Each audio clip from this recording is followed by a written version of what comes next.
भैया नमस्ते। नमस्ते। नमस्ते।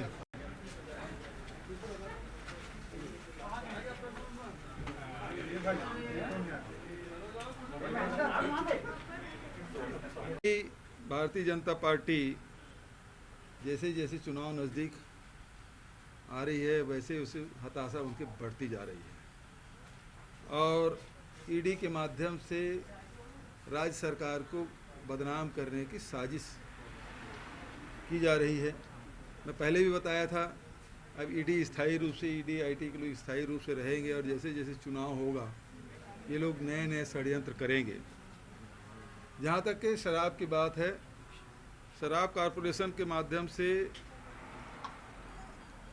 जो विक्रय का निर्णय है वो रमन सिंह की सरकार में हुआ 2017 में, और 2017-18 में आबकारी मद से लगभग 3,900 करोड़ की प्राप्ति हुई। जब से नीति बनी, क्योंकि भाजपा शासनकाल में नीति बनी, और तब से 3900 करोड़ रुपया उस समय एक वर्ष में आया था। हमारे शासनकाल में ये आंकड़े बढ़े हैं और 3900 करोड़ लगभग 4000 करोड़ कह सकते हैं, अब वो बढ़ के 6000 करोड़ हुआ है। दूसरी बात ये है कि 2017 में जो शराब जो व्यवसाय से संबंधित डिस्टिलर है, अधिकारी है, परिवहन करता है, प्लेसमेंट एजेंसी है, उसमें कोई परिवर्तन नहीं हुआ। कई बार मुझे कहा गया कि इसमें ये वही लोग हैं, लेकिन हमने उसमें कोई परिवर्तन नहीं किया। और आबकारी में जो निरंतर वृद्धि है वो दर्शाता है कि किसी प्रकार के तथाकथित घोटाले के कारण के राज्य के शराब के राजस्व में कमी का जो आरोप ईडी ने जो लगाया है वो पूर्णतः मनगढ़ंत है। जब आपके राजस्व में 1.5 गुना वृद्धि हो गई, 1.5 गुना से अधिक, तो फिर आपका आरोप तो ऐसे मिथ्या हो जाता है। दूसरा, आबकारी विभाग के भारत सरकार की जो सीएजी है वो हर साल उसकी ऑडिट करते हैं, और सीएजी विभाग ने छत्तीसगढ़ आबकारी विभाग को क्लीन चिट दी है। मतलब प्रति वर्ष ऑडिट होता है और ऑडिट के बाद उसको क्लीन चिट दी गई है। फरवरी 2020 में आपको याद होगा कि आयकर की टीम ने आबकारी विभाग से संबंधित व्यक्तियों के खिलाफ छापेमारी की कार्रवाई की थी, और उस समय भी मीडिया के माध्यम से तो बहुत हल्ला हुआ था कि फलाने के यहाँ नोट गिनने की मशीन गया ने ये हस्ताक्षर कराए, और ये 3 साल के अवधि बीत जाने के बाद भी कोयला में 500 करोड़ के बोले, इसमें 2000 करोड़ बोल रहे हैं, लेकिन कोई चलाचल संपत्ति जब्त किया आपने? अब किया है तो कितने का किया है? 3 साल से आप जांच कर रहे हो, आईटी और ईडी यहाँ लगे हुए हैं, चलाचल संपत्ति कहाँ जाएगा? क्यों जब्त नहीं किए? वो कितनी राशि है? आवाज कर रहे हैं 2000 करोड़। तो ये आरोप है वो पूर्णतः मिथ्या है, गलत है, निंदनीय है। भाजपा के राजनीतिक एजेंट के रूप में ये सेंट्रल एजेंसियां काम कर रही हैं, और ईडी का एकमात्र काम है भारतीय जनता पार्टी के चुनाव में फ़ायदा दिलाना। क्योंकि भारतीय जनता पार्टी, आप सब जानते हैं कि छत्तीसगढ़ में बेहद कमज़ोर है, उसके पास कोई मुद्दा नहीं है, और ईडी के अधिकारी आपस में बात भी करते हैं कि हमारे भरोसे भारतीय जनता पार्टी चुनाव लड़ना चाहती है। मैं पहले भी बोल चुका हूँ, और ये बात साबित हो रही है कि आनन फानन में 2000 करोड़ का उन्होंने आरोप लगा दिया। तो ये भारतीय जनता पार्टी के एजेंट के रूप में ईडी काम कर रही है, उसको मदद करना उनका काम है। अभी लगातार इस प्रकार से और भी ये षड्यंत्र ये लोग करेंगे। अब ये लोग भी अधिकारी हैं, जैसे यहाँ का अधिकारियों को प्रताड़ित करके ज़बरदस्ती हस्ताक्षर करा रहे हैं, तो ये भी अधिकारी ही हैं, इनके ये परिवारदार हैं, इनको भी मजबूरी में ये लोग यहाँ हैं। अब 3-3 साल से यहाँ बैठे हुए हैं, कोई काम धाम नहीं, बस उसी को बुलाना, उसी को पकड़ना, उसी को नोटिस देना, उसी को बयान लेना, और घंटों बिठाए रखना।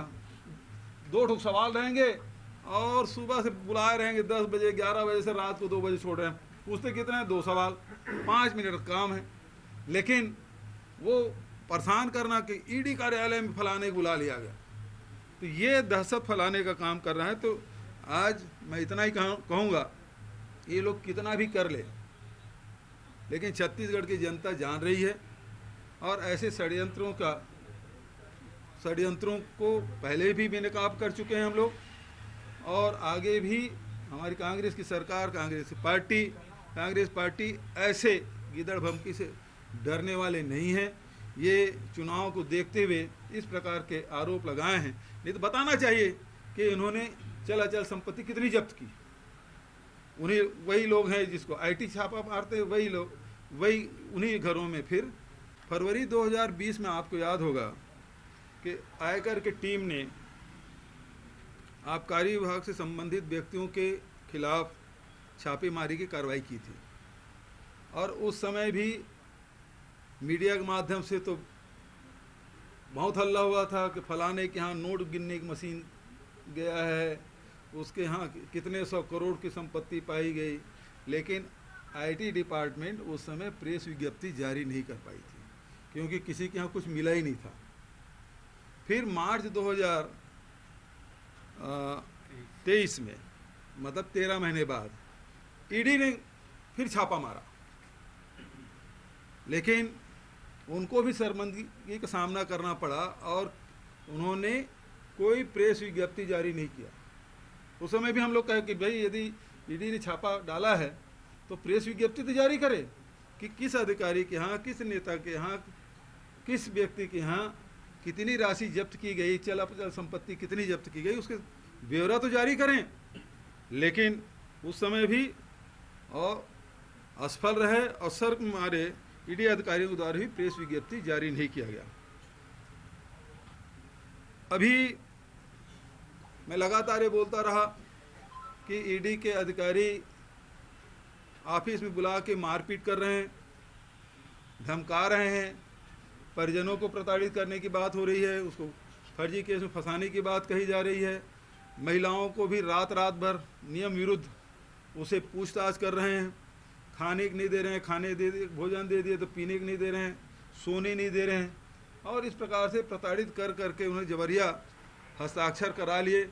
प्रेस और उसके जो नोट है वो पहले से टाइप्ड होकर आता है और उसमें हस्ताक्षर करने के लिए कहते हैं, नहीं करोगे तो जेल भेजने की धमकी, नहीं तो तुम्हारे परिवार के लोगों को प्रताड़ित करेंगे, फर्जी केस में फंसा देंगे। इस प्रकार की धमकी दे दे के उन्होंने ये हस्ताक्षर कराए।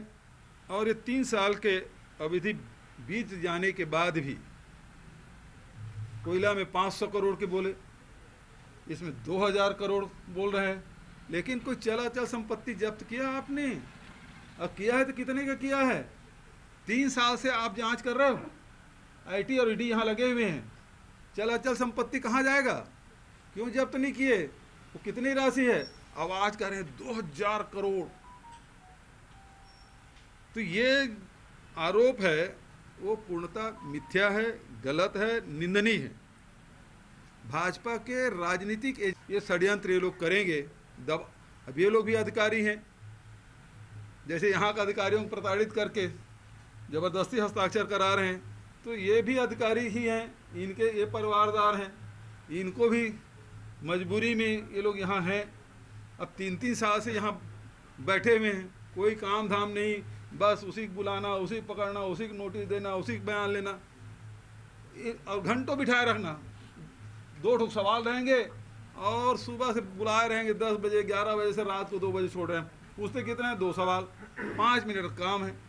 लेकिन वो परेशान करना कि ईडी कार्यालय में फलाने को बुला लिया गया, तो ये दहशत फैलाने का काम कर रहा है। तो आज मैं इतना ही कहूँगा, ये लोग कितना भी कर ले, लेकिन छत्तीसगढ़ की जनता जान रही है। और ऐसे षड्यंत्रों को पहले भी बेनकाब कर चुके हैं हम लोग, और आगे भी हमारी कांग्रेस की सरकार, कांग्रेस पार्टी ऐसे गिदड़ भमकी से डरने वाले नहीं हैं। ये चुनाव को देखते हुए इस प्रकार के आरोप लगाए हैं। नहीं तो बताना चाहिए कि इन्होंने चल अचल संपत्ति कितनी जब्त की। उन्हीं वही लोग हैं जिसको आईटी छापा मारते हैं, वही लोग वही उन्हीं घरों में फिर ईडी वाले छापा मारते हैं, लेकिन कोई प्रेस नोट जारी नहीं करते कि किसके घर में कितना पैसा मिला। तो ये केवल षड्यंत्र करके बदनाम करने की कोशिश भारतीय जनता पार्टी की ये आज व्हाट्सएप पर हम देखो, सोशल मीडिया में देखो, वो इतना उनके बाँछें खिल गई है। 40% वो कर्नाटक में चला है ना, उसी तरह में यहाँ भी 40%, अब उसको मालूम भी हो गया 40% है। तो ये रमन सिंह और पूरी टीम भारतीय जनता पार्टी के जो 2 रुपये टिक वाले जो है ना, वो सब लोग लगे हैं। तो इससे न हम लोग डरने वाले हैं न परेशान होने वाले हैं।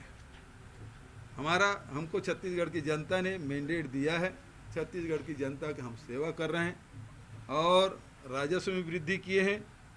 पिछले सरकारों से लोग कहते हैं कि इतना पैसा कहाँ से आता, किसान को जब लॉकडाउन के समय जब पैसा दिया तब किसानों ने कहा आपके पास इतना पैसा कहाँ से आता, पहले भी सरकारें थी। आज राजीव गांधी किसान न्याय योजना, गोधन न्याय योजना, भूमि श्रमिक न्याय योजना और वृद्धावस्था पेंशन, मितानिनों के, आंगनबाड़ी कार्यकर्ताओं के, नगर सैनिकों के, सब के वेतन में वृद्धि हम लोगों ने की। भूमि श्रमिकों के साथ साथ आप देखिए बेरोजगारी भत्ता भी हमने देना शुरू किया है। तो डायरेक्ट हम लोग पैसा हितग्राहियों के खाते में डाल रहे हैं। पहले जैसे टिफिन, चप्पल, जूता, मोबाइल नहीं खरीद रहे कमीशन खाने के लिए,